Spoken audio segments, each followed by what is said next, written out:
નર્મદા સમાચારમાં આપનું હાર્દિક સ્વાગત છે। ખાસ કરીને શિક્ષકો ટેટની પરીક્ષાની જે 2010 પહેલાના શિક્ષકોને ટેટની પરીક્ષા આપવાની જે સુપ્રીમ કોર્ટનો જે ચુકાદો છે તેનો વિરોધ કરી રહ્યા છે।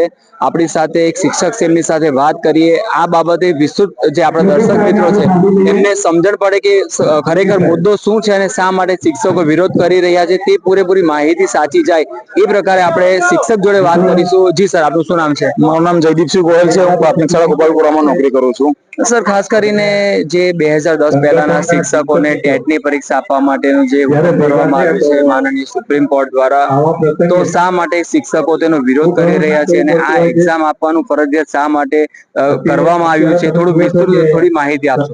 અમે સુપ્રીમ કોર્ટના નિર્ણયનો સહર્ષ સ્વીકાર કરીએ છીએ। આદરણીય સુપ્રીમ કોર્ટે જે નિર્ણય લીધો છે, હવે પરીક્ષા આપવામાં અમને કોઈ વાંધો નહીં, પણ જ્યારે અમે ભરતી થયેલા, માન લો કે અમે 2004માં ભરતી થયેલા, આરટી નો કાયદો 2009માં અમલમાં આવ્યો, તો જે આરટી નો કાયદો જે દિવસે અમલમાં આવ્યો એ દિવસ પછી લાગુ કરવામાં આવે।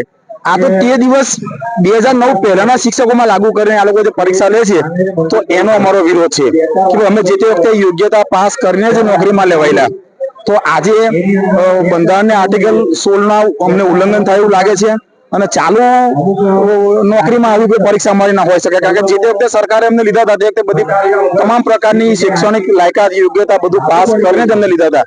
એટલે કાયદો જે દિવસે અમલ ગુજરાત સરકારે 1/4/2010માં આરટી નો અમલ કર્યો, તો એ પછી અમે લોકો ટેટ આપવા માટે ખુશ જ છે, પણ એ પહેલાના નિમણૂક થયેલાને જે આ લોકો પરીક્ષા લેવા માંગે છે એના બાબતે શિક્ષકો અમે લોકો વિરોધ કરી રહ્યા છે।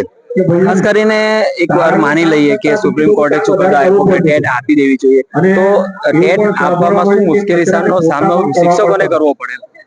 હવે કોઈની ઉંમર 50 વર્ષ થઈ ગઈ હશે, કોઈની 53 વર્ષ થઈ ગઈ હશે, કોઈની 52 વર્ષ થઈ ગઈ હશે, એમના છોકરાઓ પરીક્ષા આપવાનો ટાઈમ થઈ ગયો, હવે તેની આજે આ શિક્ષકોને પરીક્ષા આપવાની એ કેટલા અર્થે આપને યોગ્ય લાગે છે?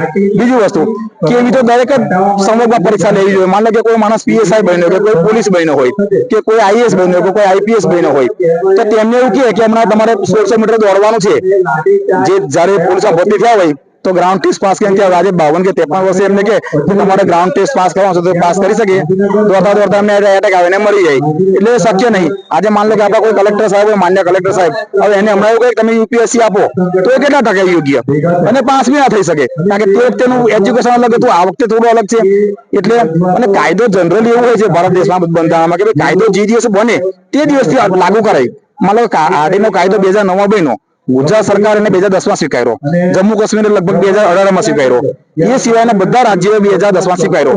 તો મેં તો એવું કહું છું કે 2010 નહીં, તમે 2009માં કાયદો બનાવ્યો સંસદમાં, જે દિવસે પાસ થયો, માન્ય રાષ્ટ્રપતિ સાહેબે જે દિવસે સહી કરી તે દિવસથી, એટલે કે 2009 પછી બધા આરટી ના દાયરામાં અમે લોકો આવી ગયા હોય નવા નિયમમાં, તો અમે ટેટ આપવા મંજૂર જ છે, અમને કોઈ વાંધો નહીં, અમે પાસ કરી જ દઈશું, એમાં બી કોઈ ઇસ્યુ નહીં। પણ જે કાયદો બનતા પહેલાની પરીક્ષા લે છે એ કેટલા ટકા યોગ્ય છે? એના માટે આપણા માન્ય વડાપ્રધાન શ્રીએ વિચારવું જોઈએ અને સંસદના ચોમાસુ સત્રમાં અધ્યાદેશ લાવીને દેશભરના લગભગ 25 લાખ શિક્ષકોને અને તેના પરિવારને ન્યાય આપવો જોઈએ।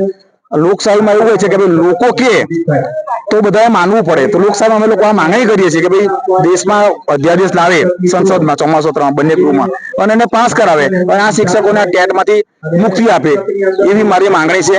આ તબક્કે માનનીય વડાપ્રધાન શ્રીને ફરી વિનંતી કરું છું, દેશના રાષ્ટ્રપતિ શ્રીને વિનંતી કરું છું કે એ લોકો આમાં દરમિયાનગીરી કરી અને બધા શિક્ષકોને મુક્તિ અપાવે। બસ મારે એટલું કહેવું છે। મારું નામ જયદીપસિંહ ગોહિલ, હું ગોપાલપુરા પ્રાથમિક શાળાનો શિક્ષક છું।